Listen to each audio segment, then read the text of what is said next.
De nouveaux bâtiments et du matériel roulant pour des services publics de la commune de Malba dans la province du Poni. Dans ce journal, vous suivrez la remise officielle avec nos équipes sur place dans la région du sud-ouest. À Tiguin-Dalgué, dans la commune rurale de Komsilga, ce sont des personnes déplacées internes et vulnérables qui ont reçu des vivres et des non-vivres. Ce geste est l'œuvre d'un fils de la localité qui s'est manifesté au cours d'une journée qu'il a lui-même organisée. Les détails en fin de journal. Madame, Monsieur, bonsoir et merci de nous suivre. Le conseil municipal de Malba dans la province du Poni renforce les services de l'environnement et de l'élevage en bâtiments administratifs, logements et en matériel roulant. La remise officielle est suivie pour nous par Oumarou Sayon et Christophe Da. Ces clés sont celles de ce bâtiment, un don du conseil municipal de Malba au service vétérinaire de la commune. Le bâtiment abrite à la fois un bureau et un logement. Il vient résoudre le problème de local que le service vétérinaire connaît depuis toujours dans cette localité. À Malba, on n'avait pas de bâtiment administratif. Avec ce nouveau joyau, les agents seront vraiment dans les meilleures conditions de travail. Ils seront plus productifs. Cela va les inciter à donner le meilleur d'eux-mêmes. Autre bénéficiaire du don du conseil municipal, le service de l'environnement doté d'un bureau et d'une motocyclette. Là aussi, c'est une autre équation dérésolue. La mission du service de l'environnement tout court, c'est sur le terrain. Alors, ça veut dire que c'est parcourir les forêts afin de les sécuriser. Donc, cet engin va nous permettre de, non seulement de pouvoir faire ces missions, également aussi pouvoir se mouvoir un peu partout sur le terrain. Les agents depuis belle lurette, notamment le service de l'élevage, le service de l'environnement, travaillaient à domicile. Et nous avons trouvé que ce n'est pas commode. Donc il faut qu'on les aide, il faut qu'on les accompagne. Les CSPS et la mairie ont aussi bénéficié de réfection et de construction de nouveaux bâtiments dans le cadre de ces dons du conseil, financés en partie par les recettes communales. Le conseil municipal a aussi érigé un local pour les services de sécurité, mais le bâtiment est resté fermé depuis sa construction en 2020, faute d'agents. Ouvrons une large page consacrée au reboisement dans ce journal. 500 plants, tous d'espèces locales, ont été mis en terre le samedi dernier dans l'enceinte de Apidon Royal College, une opération menée dans le cadre des activités du syndicat national des jardiniers et pépiniéristes du Burkina. Bernard Kombelem, Sébastien Zongo. 500 plants composés d'espèces locales sont mis en terre dans l'enceinte de l'établissement Apidon Royal College à Lumbila. C'est à l'occasion du lancement des activités du syndicat national des jardiniers et pépiniéristes du Burkina Faso. Avec les changements climatiques, nous avons besoin de faire un geste pour préserver la nature. Et vous voyez que les jardiniers n'étaient pas unis. Et comme quelqu'un le disait, unis nous sommes forts, mais divisés nous sommes faibles. L'initiative est saluée comme une participation dans le cadre du mois de l'arbre et une contribution au renforcement du couvert végétal en ces temps de changement climatique. La plantation des arbres, si vous avez un couvert végétal suffisamment nourri, ça participe à l'atténuation et à l'adaptation au changement climatique. Vous aurez constaté qu'avant le reboisement, la cour est déjà assez reboisée. Donc le mécanisme d'entretien est déjà mis en place. Vous avez constaté aussi qu'il y a 2 forages au sein de l'espace. Donc côté entretien, je crois qu'il ne devrait pas avoir de grandes difficultés. Le syndicat national des jardiniers et pépiniéristes du Burkina Faso envisage des formations et des voyages d'expérience au profit de ses membres dans ses prochaines activités. Le mouvement jeunesse engagé du BAM a initié un camp de reboisement au sein du lycée communal de Kongoussi le samedi dernier. Ce sont donc plus de 1000 plants qui ont été mobilisés pour l'opération. Nongbakuda, Alex Zaglé. Des plans mis en terre ici au lycée communal de Kongoussi par le ministre de l'Environnement Simeon Sawadougou. Ce geste vient accompagner le mouvement jeunesse engagé du BAM dans leur élan d'améliorer le couvert végétal afin de mieux lutter contre la déforestation au Burkina Faso. Donc l'interpellation nous a été faite que nous devons travailler à restaurer les écosystèmes. C'est la raison pour laquelle la jeunesse a voulu que nous puissions avoir comme une des activités phares donc la plantation d'arbres. Et dans le cadre donc de la nouvelle formule de restauration de nos sols, nous avons dit qu'il faut planter utile. Sur ce site du lycée communal, 1000 plants d'espèces variées seront plantés et invite est faite à l'autre moitié du ciel qui vit plus les effets des changements climatiques à s'y engager. Le fait qu'on plante les arbres ici, c'est un motif de sensibilisation à la jeune génération de planter beaucoup d'arbres et de contribuer à la reforestation au niveau du Burkina Faso en général et en particulier au niveau de la province du BAM. Mieux que personne, les femmes ressentent les problèmes de désertification, de ce changement climatique. Donc c'est un appel en tant que marraine qu'on lance à l'endroit de tout le monde, à l'endroit des femmes, des jeunes. Et c'est aussi prouver à la jeunesse qu'on est là pour eux, on est prêt à les accompagner parce qu'on comprend, on vit les réalités qu'ils vivent. Ces jeunes fortement attachés à la protection de l'environnement se disent déterminés avec l'appui du conseil municipal pour l'entretien de ces arbres. Ces journées ont été aussi marquées par des échanges entre le ministre de l'Environnement et les forces vives de la province. Restons dans le centre-nord où les populations du village de Gungla, dans la commune de Sapsé, ont mené une campagne de reboisement.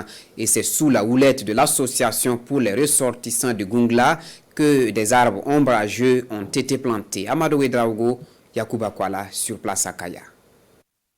Les populations du village de Gungla, dans la commune de Sapsé, mettent 300 plants en terre dans le site de l'école primaire.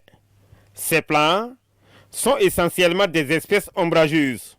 L'objectif est de permettre aux usagers de l'école de s'y abriter dans le temps à venir pour travailler.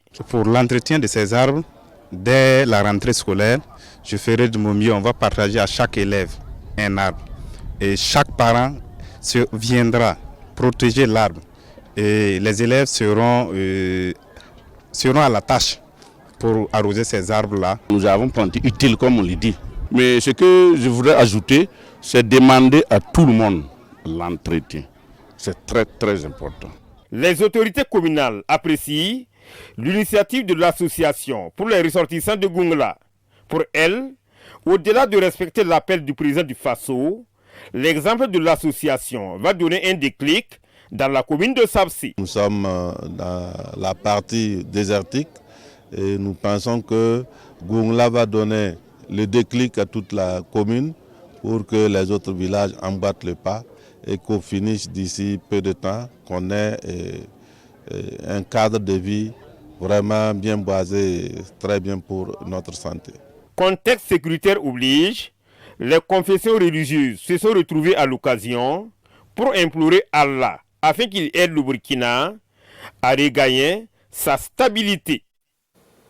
Après 2020, l'IDECOR, l'initiative pour le développement de la commune de Diabo, rebelote avec 1 millier de plants, des plants qui seront disséminés à travers la commune. Et pour commencer, c'est le village de Lantaogo qui a été choisi. Amidou Lankwande, Aruna Mali.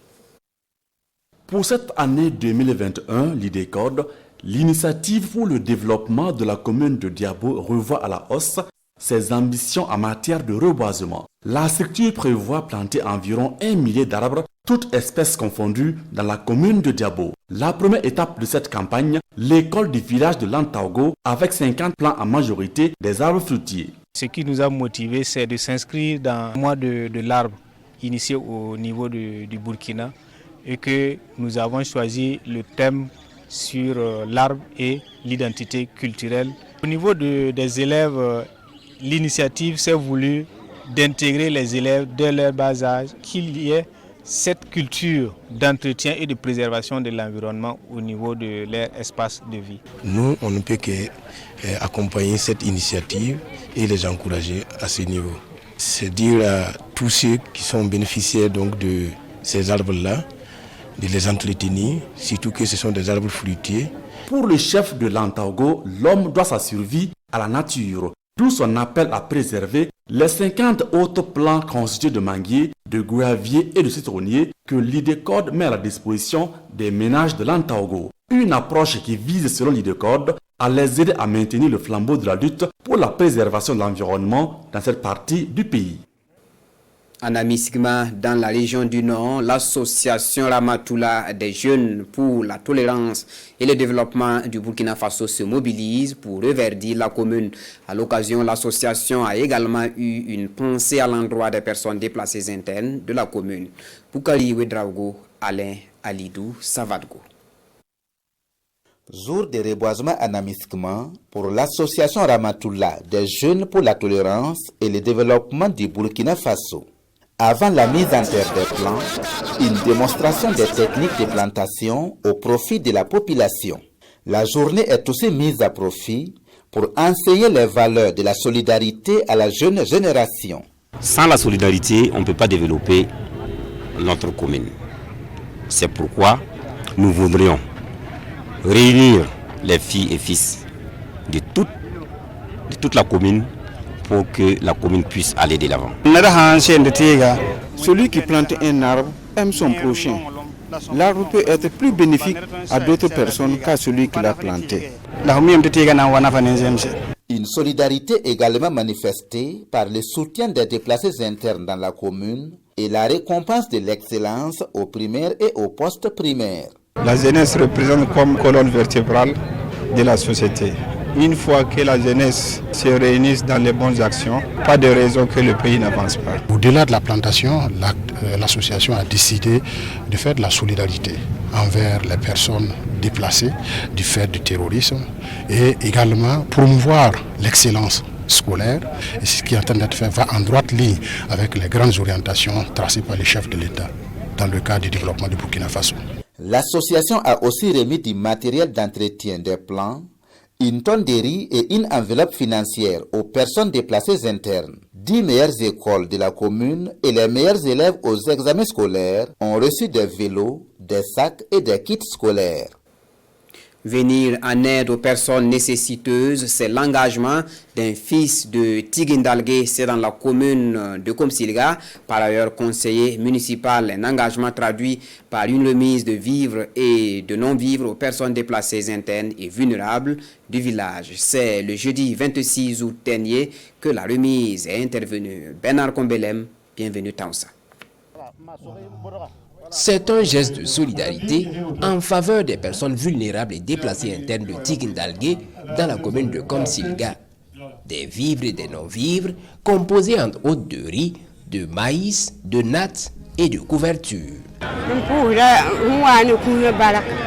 Je remercie le donateur d'avoir initié cette belle initiative. C'est une grande joie pour nous de recevoir ces dons car c'était très difficile pour nous d'avoir à manger en cette période. D'une valeur de plus de 16 millions de francs CFA, ce geste s'inscrit dans le cadre de la première édition de la journée de solidarité dans le village de Tigindalgué. L'organisation de cette journée s'explique par le fait que notre pays, le Burkina Faso, traverse une période très difficile de son histoire, liée d'abord à l'insécurité qui a provoqué de nombreux déplacés internes. Secondo, il y a le fait que la période de soudure, là, les ménages se trouvent dans une situation très difficile, lié au fait qu'ils n'arrivent pas à bien avoir à manger. Et il y a aussi la pandémie de la Covid-19 qui a provoqué la fermeture des frontières. Cette cérémonie vient à point nommé et il était quand même important pour nous d'accompagner de telles initiatives que nous estimons qui sont des initiatives nobles et très louables. Cette journée est l'occasion de célébrer les meilleurs élèves de l'année scolaire 2020-2021. Ils reçoivent entre autres des vélos, des kits scolaires et des ordinateurs portables. Madame, Monsieur, c'est tout pour cette édition du 19h. À 20h, Ruth Bini Ouattara vous retrouve pour une autre session d'information. Bonsoir.